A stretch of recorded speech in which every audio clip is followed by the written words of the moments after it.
Indian സൈന്യത്തിന്റെ കൃത്യമായ missile ആക്രമണത്തിൽ തകർന്ന് തരിപ്പണമായ ബഹവൽപൂരിലുള്ള ജെയ്ഷെ മുഹമ്മദിന്റെ ഭീകരാസ്ഥാനവും പരിശീലന ക്യാമ്പുമായ മർക്കസ് സുബ്ഹാനല്ലാഹിന്റെ ദൃശ്യങ്ങൾ പുറത്ത്. തീവ്രവാദികളെ വളർത്തുകയും പരിശീലനം നൽകുകയും ചാവേറുകളാക്കി പുറത്തുവിടുകയും ചെയ്യുന്ന പാകിസ്ഥാനിലെ പ്രധാന കേന്ദ്രമായിരുന്നു ഇത്.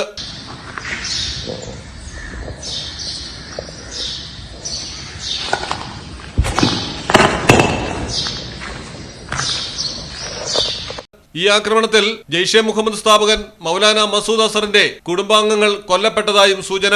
സഹോദരി ഉൾപ്പെടെ 10 പേർ വ്യോമാക്രമണത്തിൽ കൊല്ലപ്പെട്ടുവെന്നാണ് വിവരം. ഇന്ത്യൻ സൈന്യം 9 ഇടങ്ങൾ ലക്ഷ്യമാക്കി നടത്തിയ ആക്രമണങ്ങൾ എല്ലാം തന്നെ കൃത്യം ലക്ഷ്യങ്ങൾ ഭേദിച്ചു. ആക്രമണം നടത്താനായി ബഹവൽപൂരിനെ പ്രധാന ലക്ഷ്യമായി തിരഞ്ഞെടുത്തത് ഇന്ത്യൻ സായുധ സേന നന്നായി ആലോചിച്ചെടുത്ത ഒരു തന്ത്രമായിരുന്നു. പാകിസ്ഥാനിലെ 12ാമത്തെ വലിയ നഗരവും ലാഹോറിൽ നിന്ന് ഏകദേശം 400 കിലോമീറ്റർ അകലെ സ്ഥിതി ചെയ്യുന്നതുമായ ഈ നഗരം ജെയ്ഷെ മുഹമ്മദിന്റെ കേന്ദ്രമായി പ്രവർത്തിക്കുന്നത് കൊണ്ട് തന്നെയായിരുന്നു ഇത്. News desk Malayalam television. Trendy and customise collection, best in budget. Theyyam പാട്ടിൽ പോലൊരു ഓപ്ഷൻ വേറെ ഇല്ല.